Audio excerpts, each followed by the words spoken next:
wattabi'ina lahum bi ihsan ila yaumiddin. Amma ba'du, fa ussi nafsi wa iyyakum ayyuhal muslimun wa ayyatuhal muslimat bi taqwallahi azza wa jalla rabbil ardi was samawat. Fa innahu qad fazal muttaqun.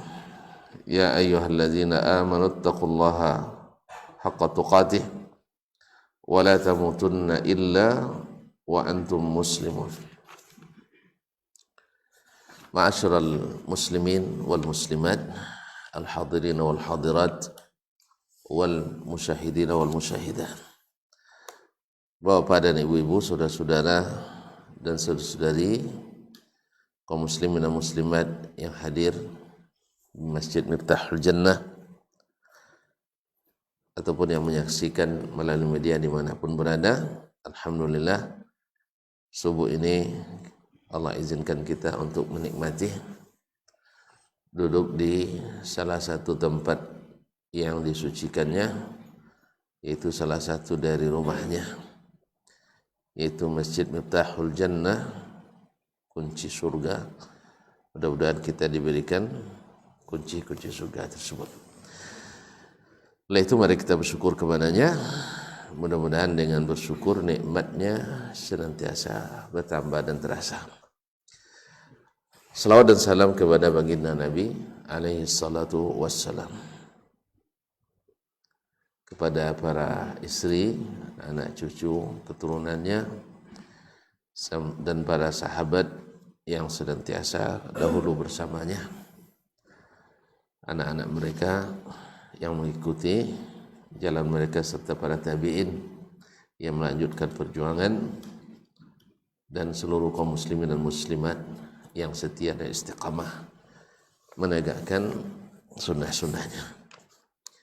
Mudah-mudahan kita diizinkan pula untuk mendapatkan syafaat daripadanya dan masuk surga bertetangga dengannya.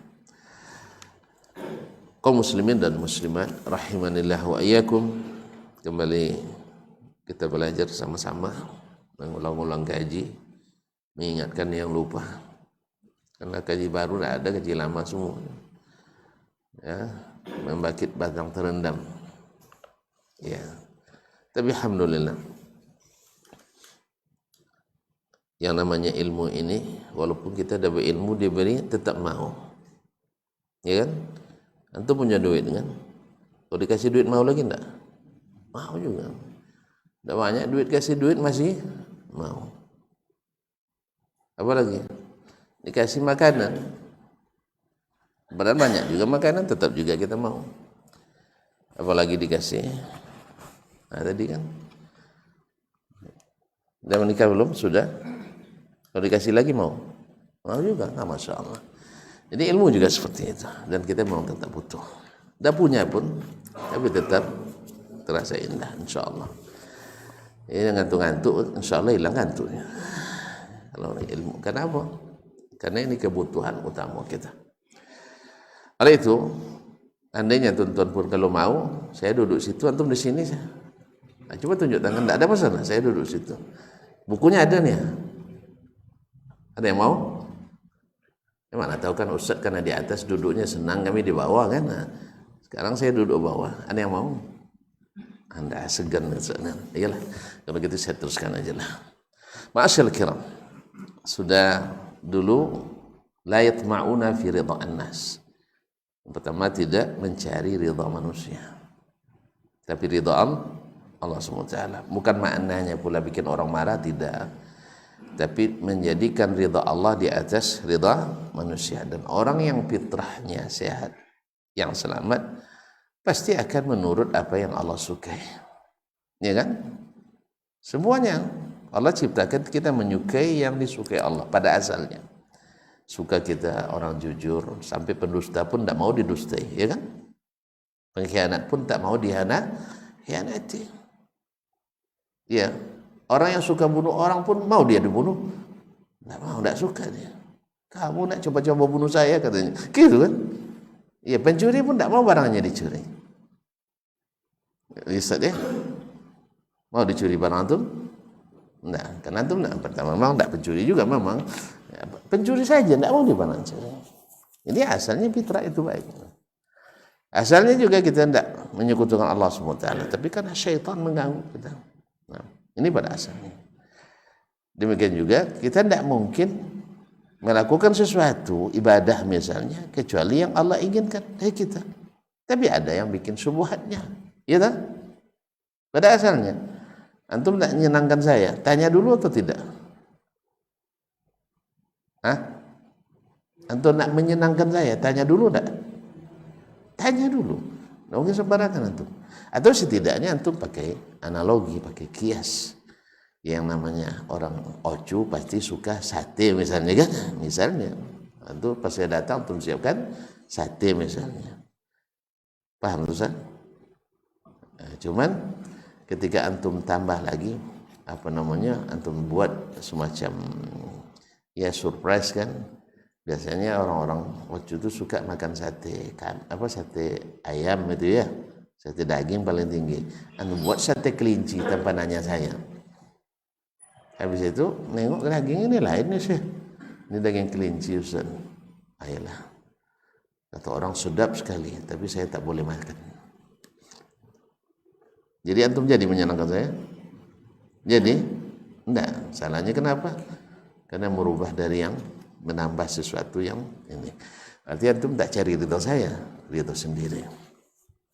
Masyaallah, ini di antaranya.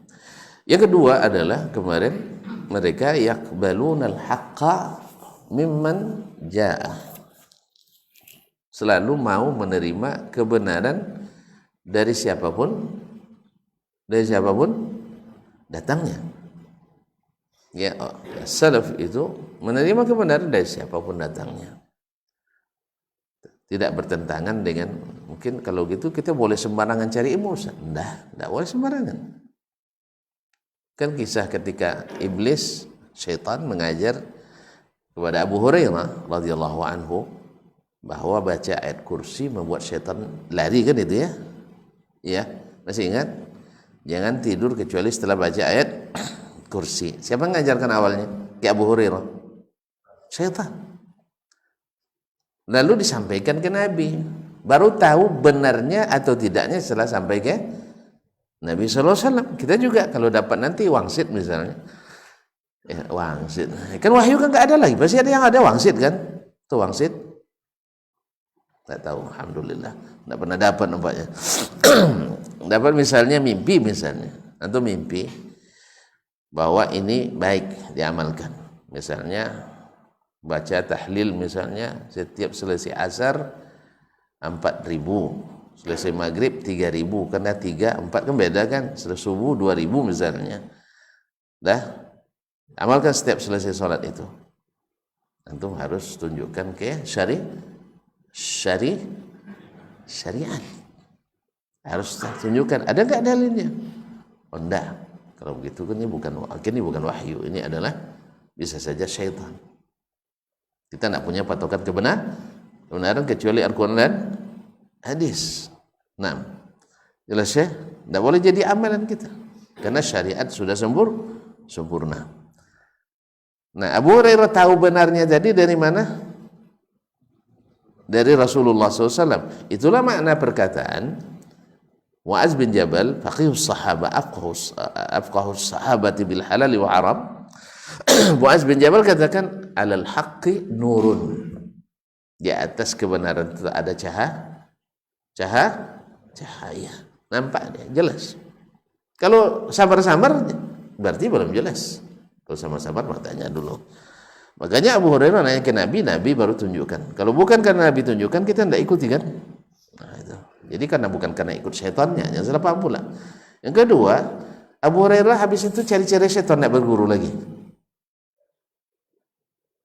Ustaz, apakah Abu Hurairah setelah dapat ilmu tadi dilegitimasi oleh Nabi, ini benar, sadaqaka wa kazub, dia benar pada aslinya pendusta. Apakah Abu Hurairah setelah dapat ilmu ini cari lagi syaitan untuk berguru? Paham enggak? Jadi bukan pula maknanya kita asal ada kebenaran pada orang itu, tapi dia ghalibnya adalah menyimpang, akan ada benarnya, ikuti aja, tidak. Jelas dah? Tetap Abu Hurairah bergurunya ke Rasulullah SAW. Mentang-mentang dapat satu kebenaran dari syaitan, berarti semuanya benar, enggak? Nabi tunjukkan, dia benar sekarang, aslinya lawan bohong. Lawan benar kan bohong. Nah, aslinya dusta. Tapi kebenaran, pas kebenaran dia ucapkan, kita terima, enggak boleh tolak. Jelas kan? Jelas kan? Nah, ini ulang kaji nih yang kemarin ya. Kalau enggak juga jelas, coba ulang lagi di awal nanti. Nah, yang kedua kemarin apa lagi?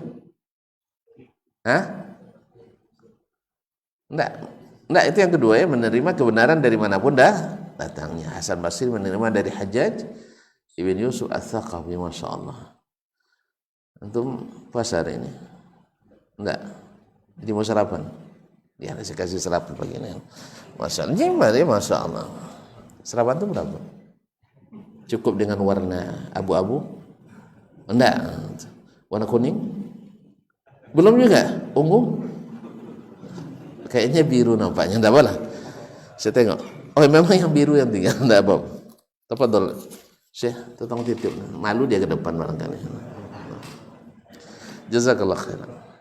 Jadi Hasan Al-Basri menerima perkataan seorang zalim yang bernama Hajjaj bin Yusuf Ats-Tsaqafi. Tapi apakah setelah itu dia cari dia untuk berguru kepadanya? Nah, jadi saya sengaja mengatakan ini supaya antum nanti kalau gitu kita sembarangan berguru, Ustaz. Enggak boleh sembarangan berguru. Harus jelas bahwa yang orang ini istiqamah. Itu yang pertama, ilmunya lurus. Itu wajib itu. Tapi apakah semua yang disampaikan orang yang menyimpang itu salah? Tidak. Maka kita wajib untuk insaf, wajib untuk adil. Bila benar, tidak kita tolak kebenaran gara-gara orang yang mengatakannya tidak lurus. Jelas? Jelas tak?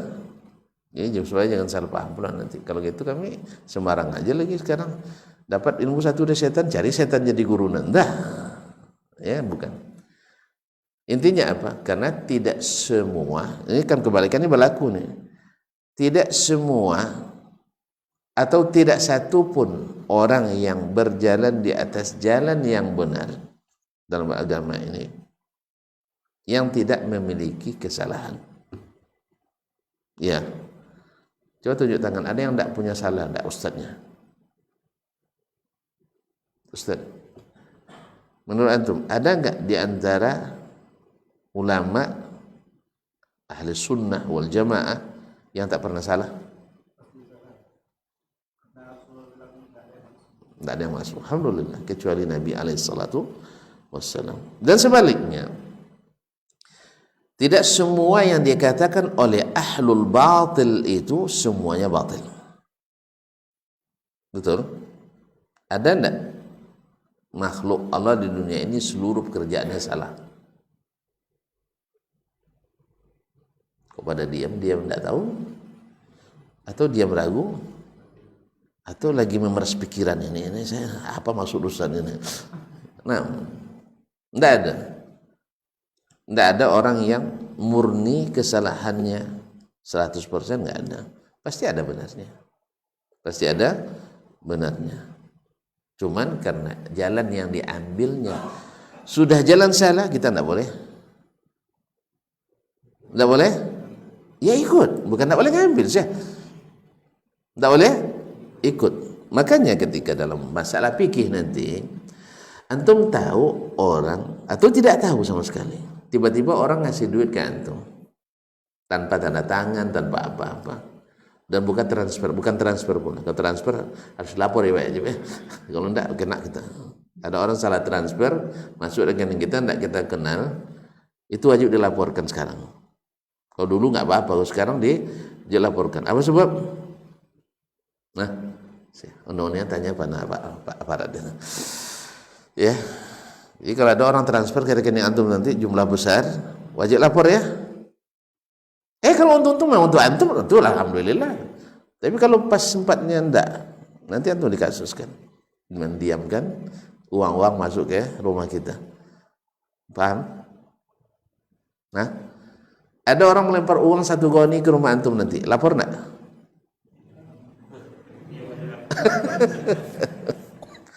Wajib lapor, wajib lapor. Nah, nanti tanya sama Pak Jeb.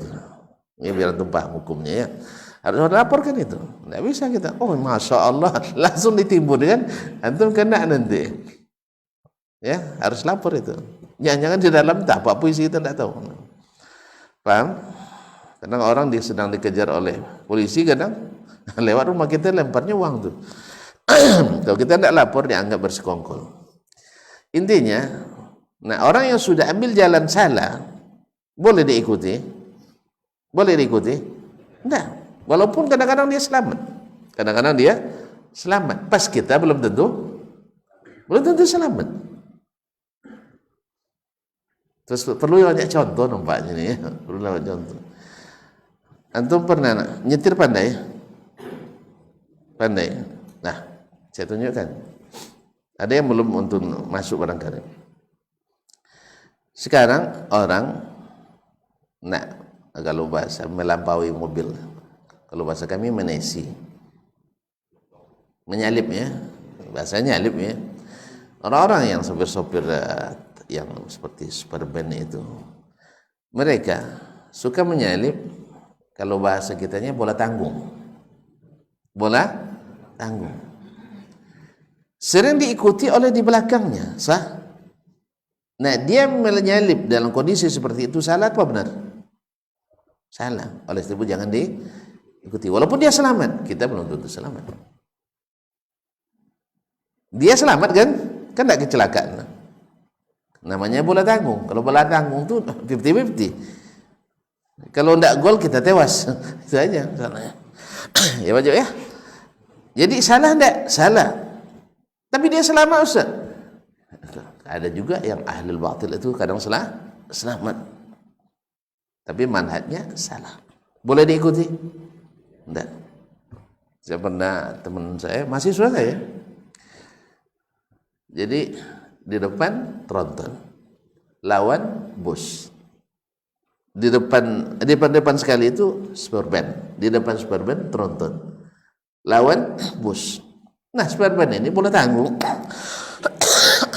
Dia nak menyalip tronton ini. Untuk dia pas dia masuk datang bus. Ini teman mahasiswa saya nak coba ikut superban tadi. Kalau sempat diikuti, kita tidak ada kajian subuh ini lagi. Sebab pas dia masuk terbang ke sini, dah tidak ada peluang lagi untuk itu. Mesti belaga kambing gitu. Untung saya waktu itu masih terbangun, saya larang, jangan. Itu manhajnya. Itu manhajnya salah, jangan diikuti. Jangan dia debat, kan dia selamat Ustaz. Dia selamat, kita belum tentu selamat. Mungkin dia nanti di akhir hayatnya taubat. Kita mungkin nanti di akhir hayatnya dia taubat. Kita yang jadi komandan waktu itu. Kalau komandan payah taubat bisa. Jelas? Nggak jelas nampaknya. Kok jelas alhamdulillah. Bilanglah. Enggak. Kalau saya bilang enggak, iya bilang ini diam aja. Atau enggak boleh saya bercakap begini. Kalau gitu saya baca aja lah, antum mendengar aja ya, enggak usah, enggak ada interaksi di antara kita. Baiklah kaum muslimin muslimat ya rahmati Allah. Sini ini enggak nampak. Masih ragu? Ayo silakan.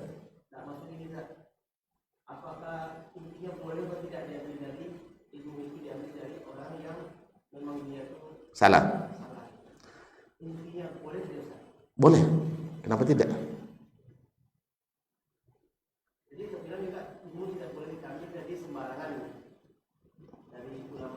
Berarti di situ datang keraguannya.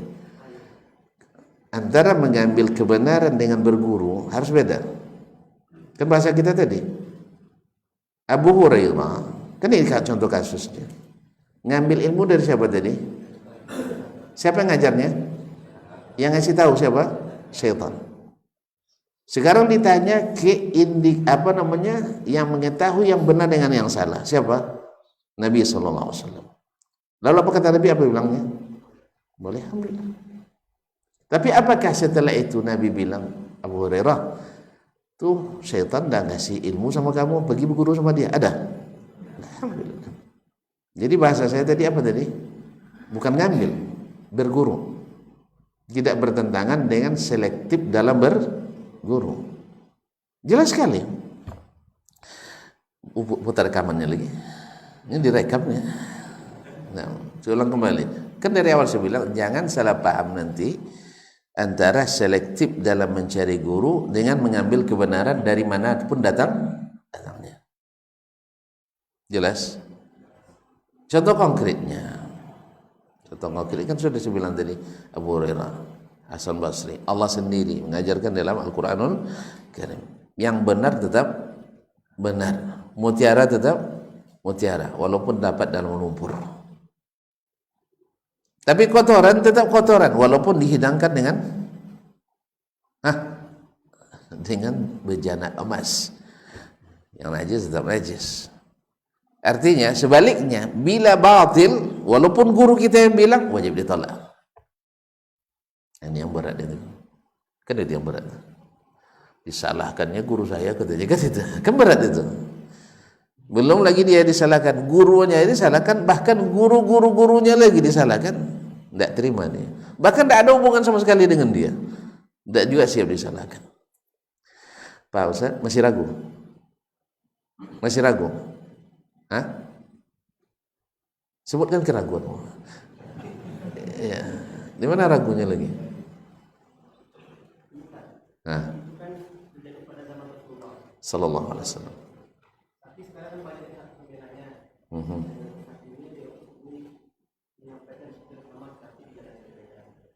Gimana?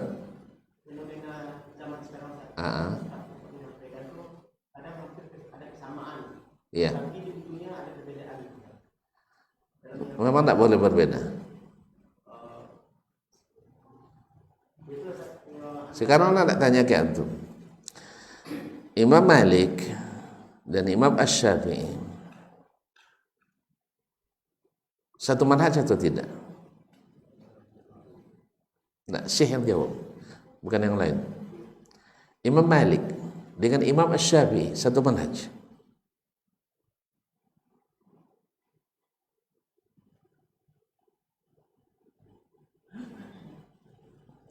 Masih ragu juga. Ini terpaksa saya ke rumah antum untuk menyampaikannya. Rumah ini mana? Imam Malik dengan Imam Asy-Syafi'i satu manhaj atau tidak? Satu.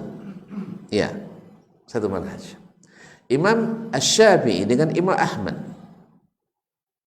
sama-sama Ahlussunnah atau tidak? Mengikut salaf atau tidak? Imam Ahmad bin Hanbal Al-Imamul Mubajjal dengan Abu Abdullah Muhammad ibn Idris Asy-Syafi'i sama nak manhajnya? Jawab Ustaz. Sama kan? Pengikut as-salafus salih, sunnah. Pengikut sahabat.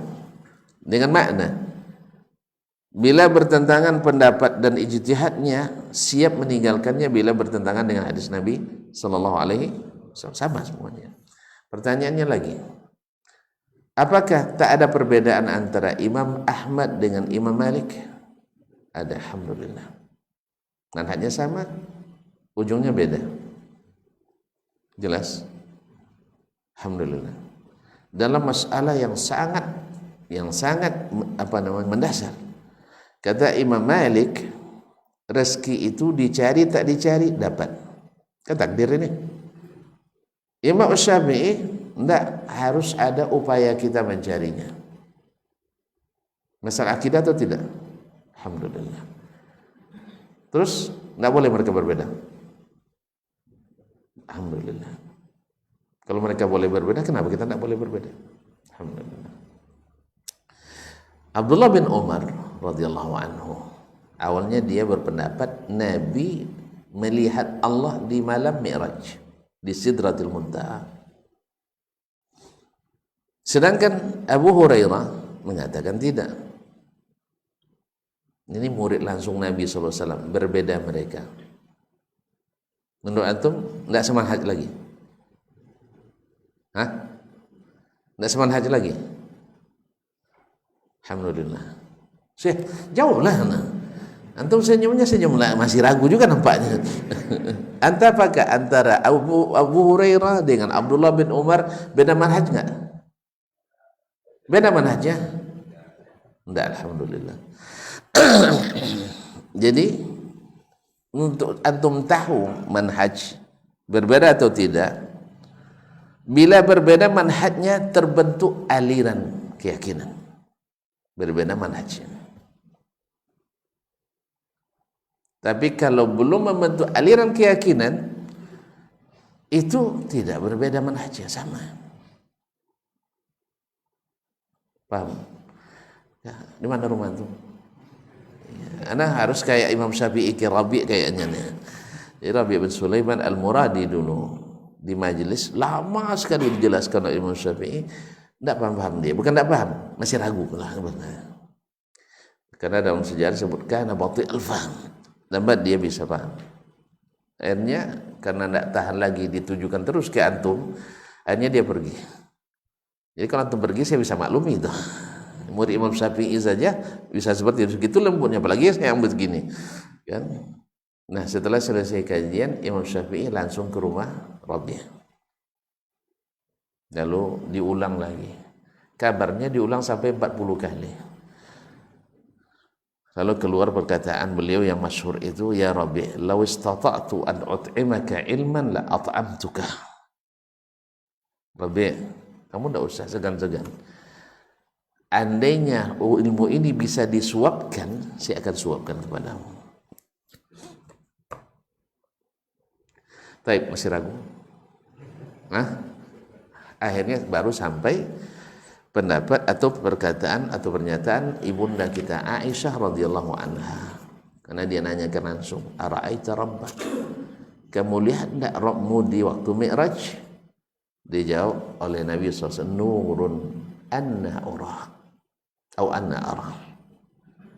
Ada hijab cahaya yang sangat terang. Gimana saya nak melihatnya? Berarti tidak dilihat.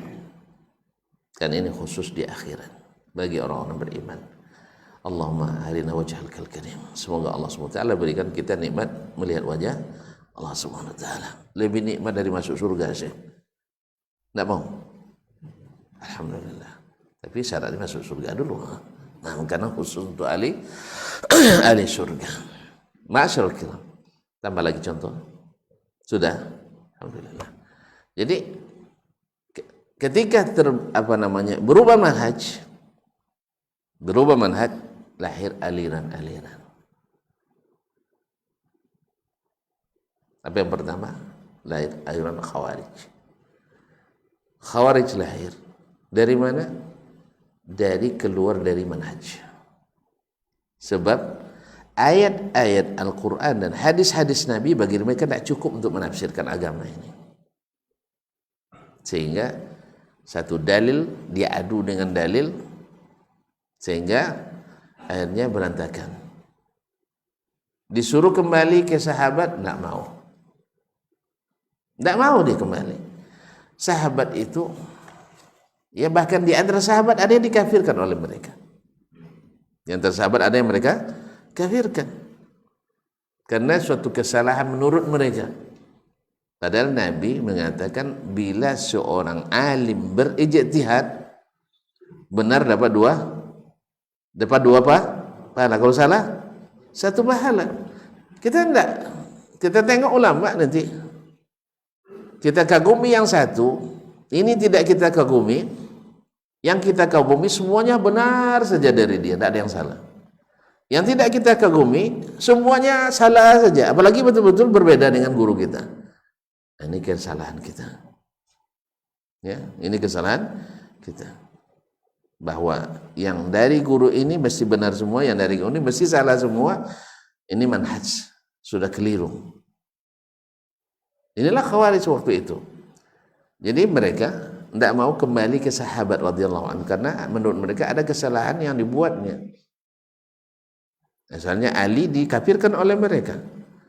Karena Ali kan jadi target operasi waktu itu. Apa istilahnya tuh kalau target operasi? TO. Nah, TO target operasi. Cuman iya, Muawiyah juga jadi target operasi. Akhirnya yang dapat yang syahid akhirnya Ali bin Abi Thalib. Muawiyah selamat. Jadi dua-duanya menurut Khawarij salah. Muawiyah yang menuntut darah Utsman disegerakan, dieksekusi pelaku pembunuhnya, dan Ali yang mengundur salah, yang menyentak segera juga salah. Dua-duanya jadi target operasi Khawarij. Coba bayangkan. Gurunya dilawannya. Didikan Nabi langsung tidak diterimanya. Akhirnya keluar aliran keyakinan. Namanya Khawarij. Makanya ketika ada sebagian dari kita yang belajar ini yang tak menerima kebenaran kecuali dari guru sendiri, yang lain mesti salah, akhirnya lekatkan pula oleh orang-orang yang benci penyakit Khawarij ini ke kita. Tidak ada waktu kecuali guru inyonya itu masuk kampung sayanya.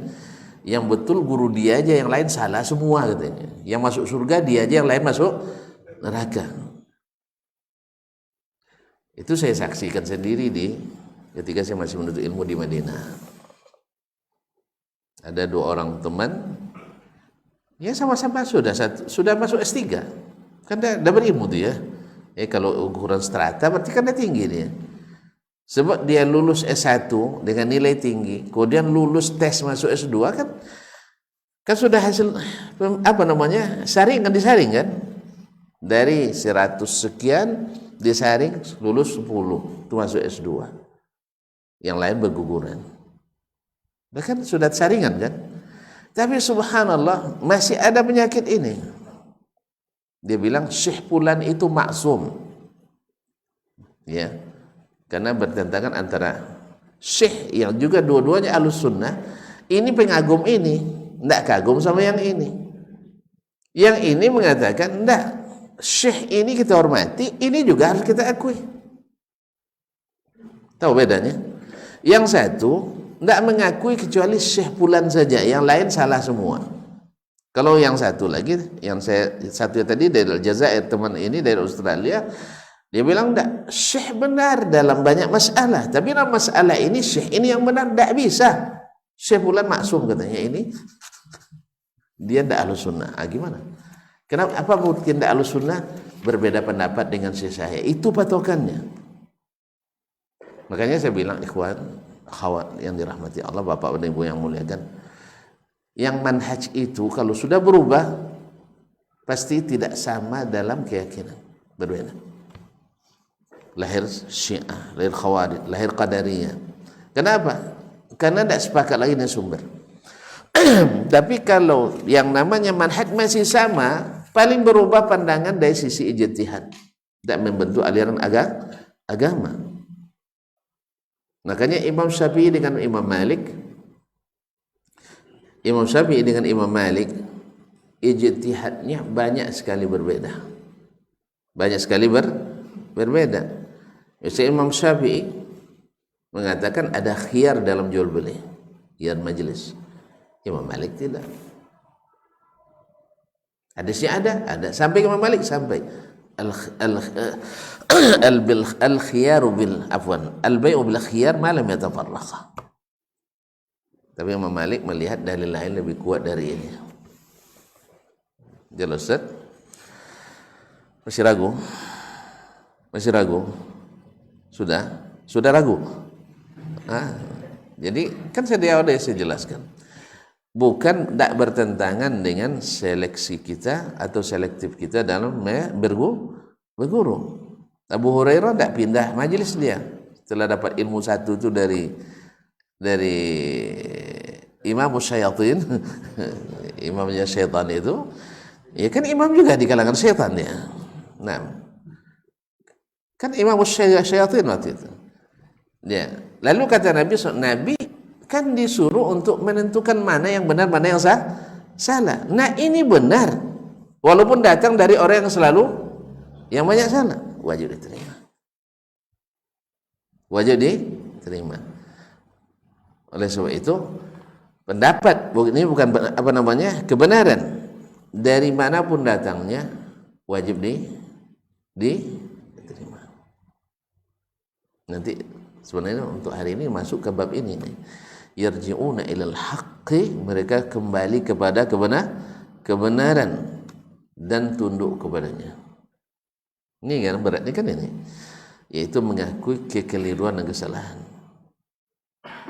Mengakui kekeliruan kita, mengakui kesalahan kita. Jangan kan mengakui kesalahan kita, kesalahan guru aja tidak mau kita mengakui. Memang antum lebih hebat dari guru saya, kan juga lagi. Siapa anda?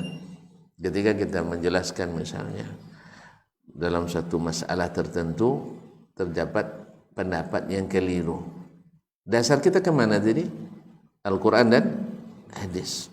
Pemahaman siapa? As-salafus salih. Siapa mereka? As-sahabah. Lalu antum bilang sahabat juga ikhtilaf. Betul, ikhtilafnya dalam masalah ijtihad, masalah yang sifatnya memahami dalil, bukan pada manhaj, bukan pada metode, sehingga tidak ada aliran-aliran di kalangan sahabat. Paham, sahabat semuanya ahlus sunnah wal jamaah. Tapi setelah zaman sahabat masuk masa tabi'in, tidak lagi disatukan dalam satu aliran. Paham tuh? Ustaz, paham? Ya, tidak ada. Di zaman sahabat semuanya ahlus sunnah.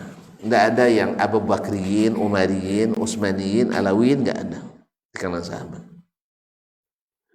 Tidak ada Khawarij, tidak ada Syiah, tidak ada Qadariyah. Semuanya ahlu sunnah. Sebab mereka semuanya kembali kepada sunnah. Walaupun awalnya mereka ikhtilaf, datang sunnah yang jelas, mereka kembali.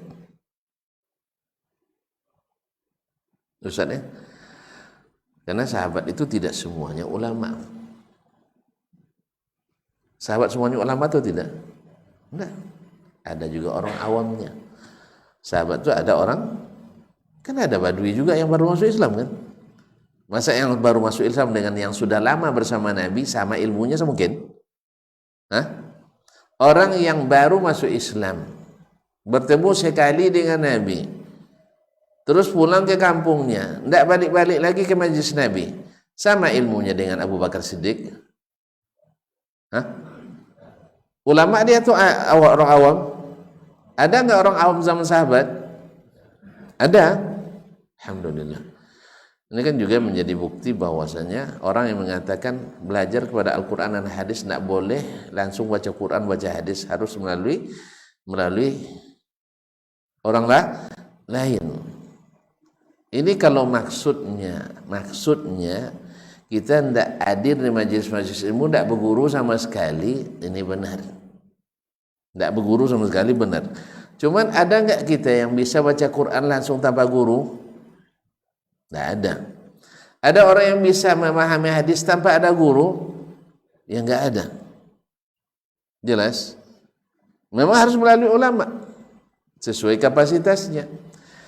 Tapi kalau maksudnya adalah dah jelas kata Allah dan Rasul ke kanan, tapi kata tok guru ke kiri. Nah, karena alasan tak boleh menerima Al-Quran hadis secara langsung, walaupun jelas bertentangan pada fatwanya guru dengan petunjuk Al-Quran dan hadis, tetap juga guru, ini tak boleh. Ini tak boleh. Apa sebab? Sebab di zaman Nabi, sahabat itu semuanya bertanya langsung ke Rasulullah SAW. Tidak ada Nabi bilang, ya tengoknya pakaiannya ini lusuh nih, orang kampung nih, tidak bisa langsung ke saya bertanya. Harus tanya ke Ustadz kampung. Ada gitu? Ada begitu Nabi? Tidak ada. Ada? Enggak ada. Semua yang bertanya Nabi beri jawaban. Berarti ngambil langsung enggak dari Nabi? Orang awam enggak dia? Orang awam. Jadi kalau ada yang hari ini mensyaratkan kalau belajar Al-Quran dan Hadis langsung ke Quran dan Hadis mesti mujtahid mutlak dulu, ini perkataan batil ini. Kalau maksudnya untuk memahami. Jelas ya? Jelas toh? Kalau maksudnya untuk memahami. Karena dengan gara-gara ini banyak kebenaran Al-Quran dan Hadis dibelakangi. Akibat ikut toh? Ikut toh? Tok guru, tuan guru. Nah, salah bilang saya. Tok guru seberang. Tuan guru di sini ya. Nah, atau kiai. Buya lah di sini. Saya ulang lagi biar enggak ragu lagi ya, akhir nanti. Kita kan sekarang kan marak pula mesti ngaji bersanad gitu ya. Itu apa maksud sanad? Nah, saya bosu sanad namanya. Bosu pak sanad dapat sanadnya. Kadang baca awal baca akhir itu sudah bersanad. Itu ijazah namanya. Betul, laku itu. Cuman tidak semua sanad itu mu'tamad. Ada sanad yang penuh dengan orang thiqat. Ini tentu kuat, bukan? Ada yang isinya adalah kadang benar, kadang salah. Nah, ini harus dibandingkan dengan yang lain. Kalau terjadi mukhalafah berarti syadz dia atau mungkar. Dan lebih sayangnya ada sanad isinya pendongeng-pendongeng semua. Kalau gini tidak ada harga. Walaupun sanadnya 1000 pendongeng semua. Itu pendongeng? Tidak tahu, tuan tidak pernah dengar dongeng nih. Hah? Atau dengar saya pendongeng sekarang? Sebab saya dulu sering dibacakan dongeng pengantar tidur oleh mak saya.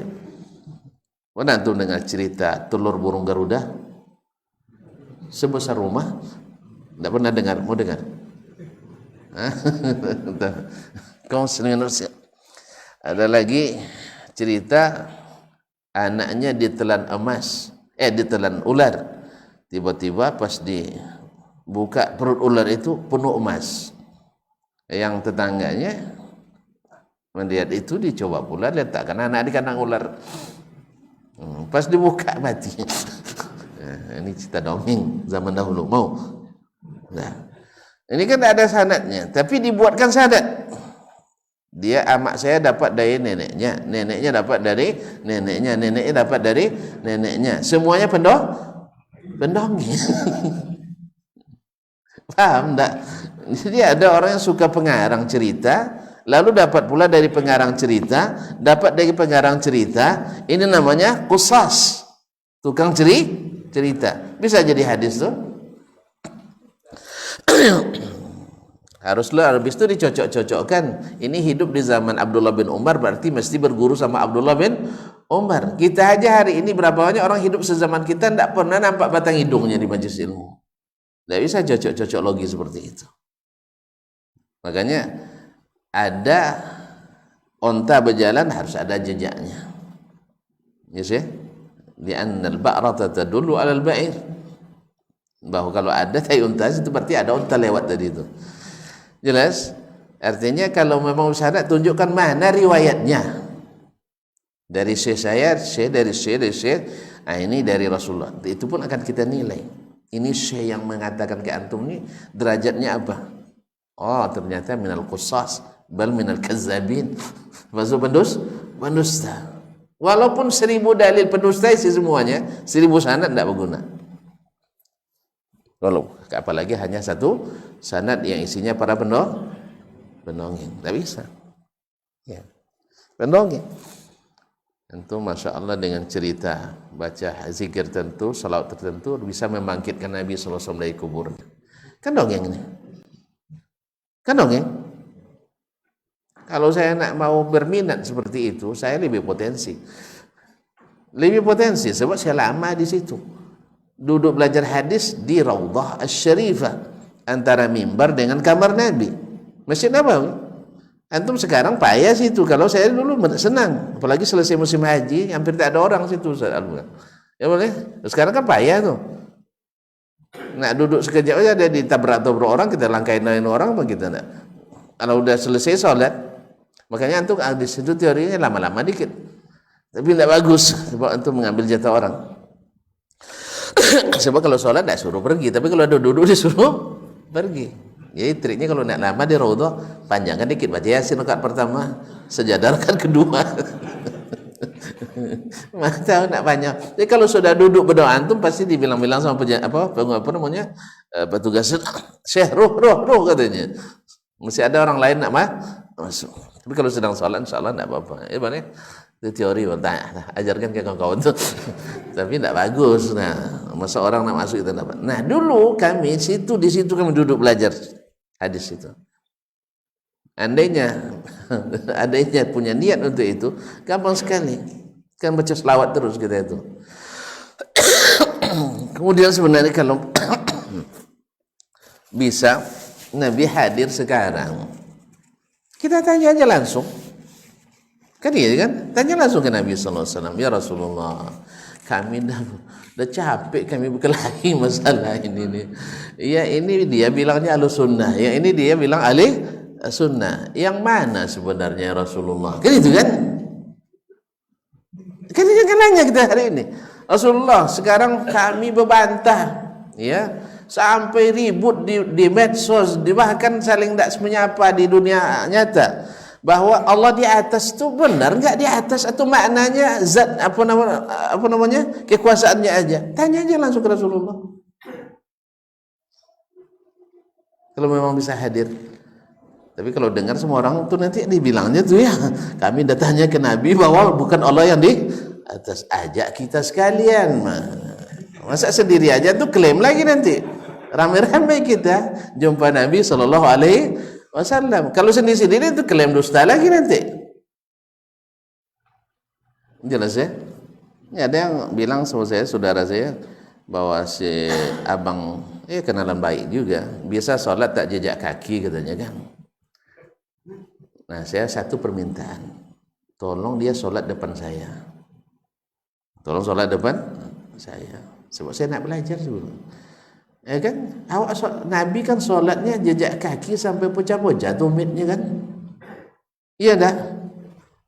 Dia tidak ada belajar ilmu loh, tiba-tiba biasa sholat tak jejak kaki. Kan ingin kita belajar kan? Capek saya, apalagi bulan Ramadan dekat ini. Nah, gimana? Antum mau belajar enggak? Saya yakin hanya dongeng kosong lagi. Makanya Imam Syafi'i rahimahullah katakan, "Lau ra'aituhu yatiru 'alal hawa au yamshi 'alal ma' lama a'tabiru hatta a'lama mawqifahu minas sunnah." Andainya dia bisa terbang di udara, Masya Allah Ustaz, jazakallahu khair. Nah, ataupun berjalan di atas air, saya tidak akan pedulikan dia, tidak dianggap apa-apa sampai saya lihat bagaimana dia sikapnya terhadap sunnah Nabi SAW. Jadi lihat sikapnya terhadap sunnah tadi, ya Ustaz ya. Ini yang mana aja tuh, sikapnya terhadap sunnah Nabi SAW. Di situ terlihat Ahlus Sunnah itu. Orang Ahlus Sunnah itu baginya berharga dari perkataan siapapun. Tapi kalau masih sunnah itu belum begitu ta'zim. Ini ta'zim terhadap sunnah itu bukan dengan keahlian dan lihai memelintir dalil, tidak. Tapi bagaimana kalau perintah itu bisa diterapkan, larangan itu bisa dijauhkan. Itu yang ta'zim. Bukan pintar memelintir. Seorang ayah yang dihormati oleh anaknya, yang pintar untuk menafsirkan perkataan ayah sehingga perintah tidak dilaksanakan, atau yang bila perintah dia laksanakan. Mana yang lebih mentakzim orang tuanya? Itu sebagai contoh nampaknya. Contoh.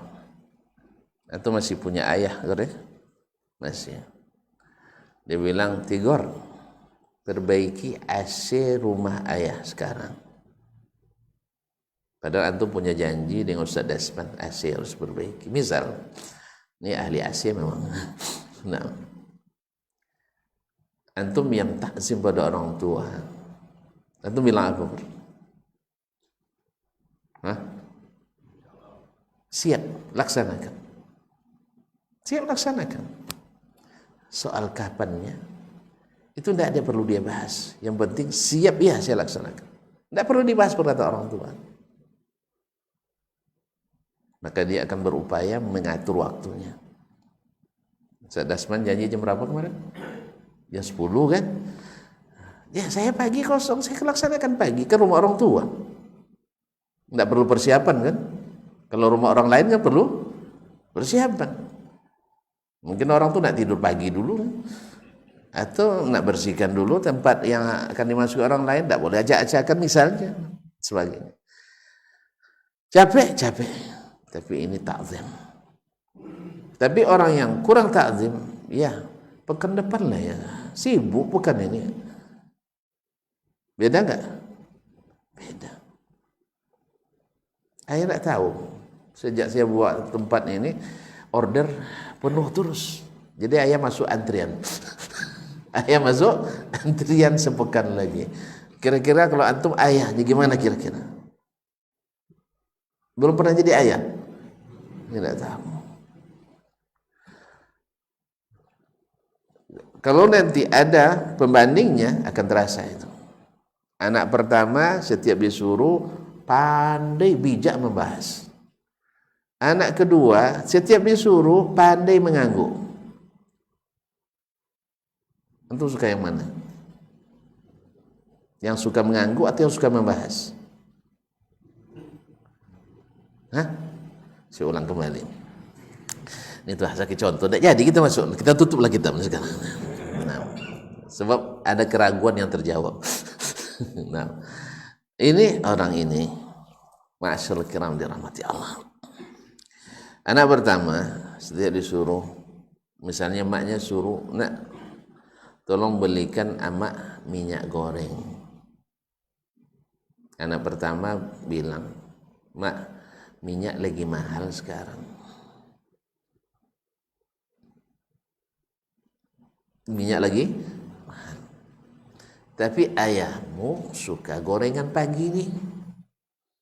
Dia jawab lagi, gorengan itu kan tidak sehat, mak. Nanti ayahmu marah. Ada lagi jawabannya. Kalau ayah marah, mak belalakin aja. Mak kan garang. Yang ke kami aja garangnya. Kira-kira ibunya senang nggak sama yang seperti ini? Kan ujung-ujungnya nggak jadi beli kan? Ujung-ujungnya nggak jadi beli. Tapi anak kedua setiap diperintah, nak beli minyak goreng, ibu perlu minyak goreng. Siap mak. Mana duitnya? Apa mereknya? Suruh lagi. Terus selesai. Mak lupa tadi nak beri karet gelang untuk ngikat barang. Oh ya mak, siap. Berapa bungkus atau berapa paket misalnya. Pergi lagi dia. Nah kira-kira yang disayang maknya yang pertama atau yang kedua?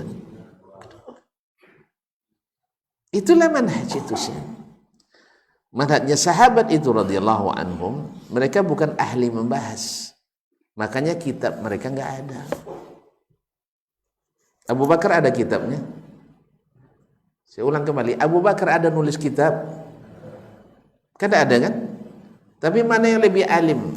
Abu Bakar daripada Profesor Abu Bakar? Profesor Abu Bakar banyak kitabnya, sama ada masuk Scopus pula. Nah, mungkin ada 80 artikel, 180 jurnal, kitab sekian banyaknya. Tapi berani tidak tuh bilang Profesor Abu Bakar lebih alim dari Abu Bakar? Tidak. Apa bedanya? Kalau Abu Bakar, in kana qad qala zalika faqad sadaqa. Kalau benar Muhammad yang bilang, pasti benar. Kalau Nabi Muhammad yang suruh, saya kerjakan. Maka jadilah Abu Bakar orang paling mulia setelah Nabi. Karena nabinya juga seperti itu. Ketika disuruh oleh Allah SWT, nabinya sami'na wa ata'na, amana ar-rasulu bima unzila ilaihi min rabbih wal mu'minun. Inilah yang manhaj Ahlus Sunnah wal Jamaah itu. Tapi kalau yang sudah berubah, setiap berita dibahas dulu, setiap perintah dibahas dulu, sehingga berujung berita lain yang dibilang, lain yang diyakini. Perintah lain yang disuruh, lain yang dibuat.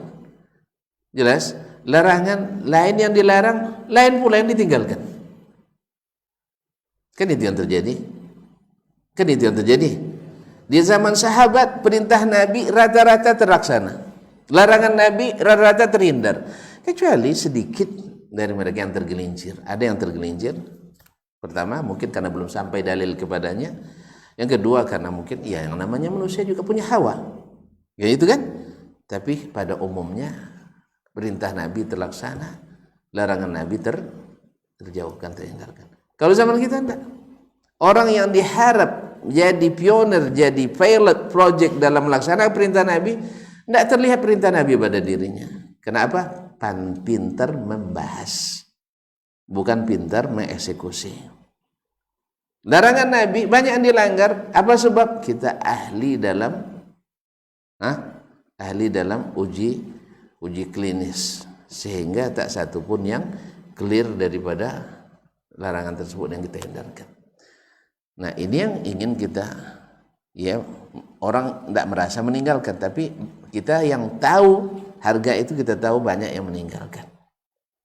Maka kita ingin kembali ke yang seperti itu. Diperintah, saya lihat saya mampu melaksanakan, saya laksanakan. Kalau tidak mampu, bertanya ke ulama yang tahu.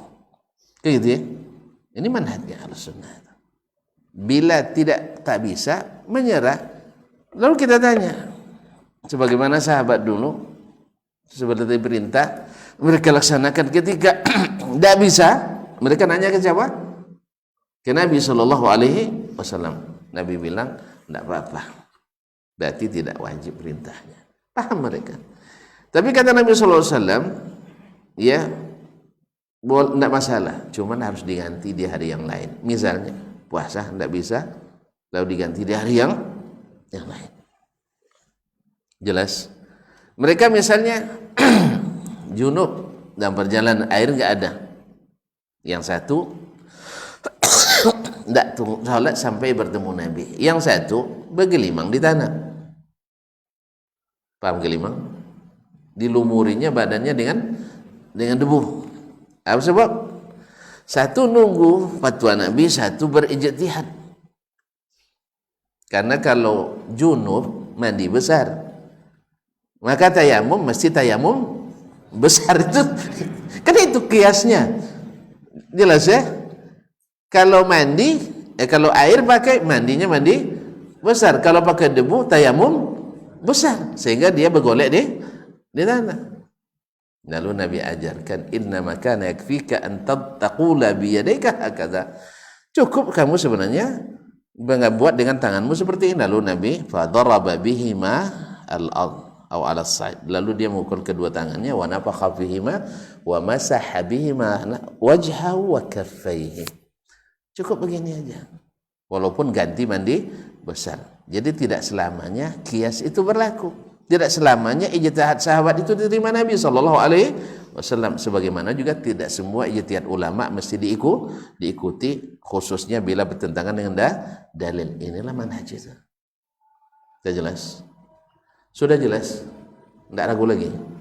Nah, jadi syaitan tadi, Abu Hurairah tidak langsung pindah majelis ke majelis Syekhul Syayatin, tidak. Walaupun itu wajib diterima. Wajib diterima. Ini maksudnya. Pokoknya jangan sampai menolak kebenaran yang jelas. Gara-gara yang mengatakannya bukan orang yang lurus, atau bukan saya paham dengan kita. Ini tidak boleh.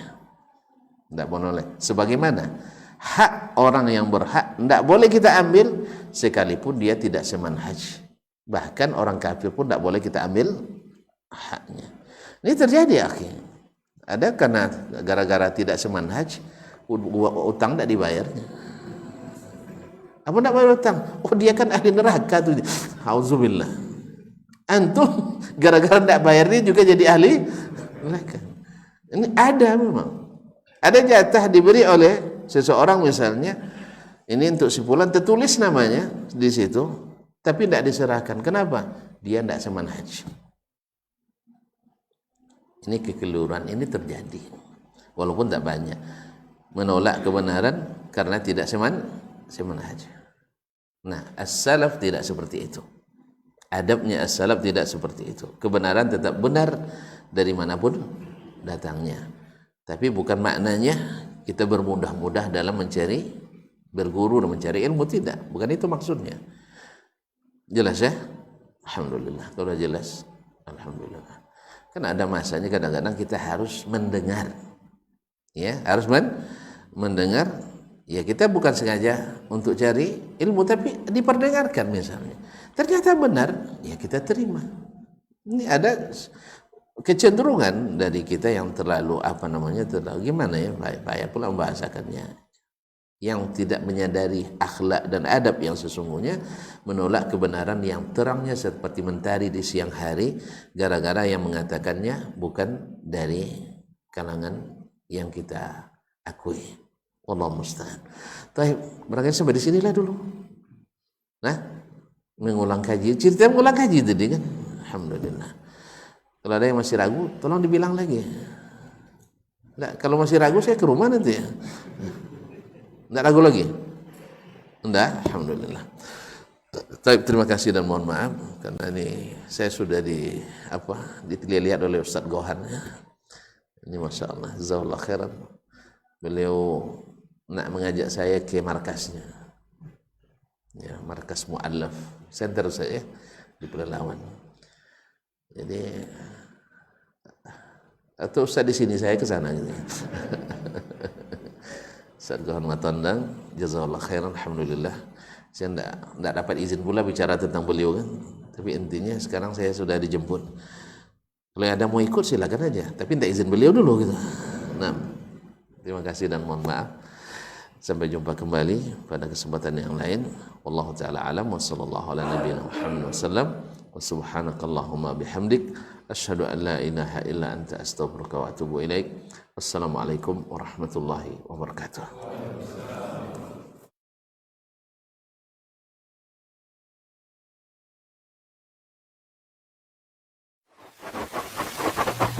Barometer amal kita saleh tak salehnya di salat kita. Bila salat kita ikhlas dan sesuai dengan sunnah Nabi SAW, maka insya Allah amalan yang lain mengikuti. Ini aktivitas ini membantu saya di akhirat atau akan menyulitkan saya di akhirat. Kalau seandainya perbuatan itu ternyata akan menyulitkan kita di akhirat kelak, tinggalkan perbuatan itu. Anta ni'mal jund. Kamu adalah sebaik-baik prajurit. Coba lihat. Kamu adalah sebaik-baik prajurit. Maka tujuannya adalah menghancurkan kehidupan rumah tangga.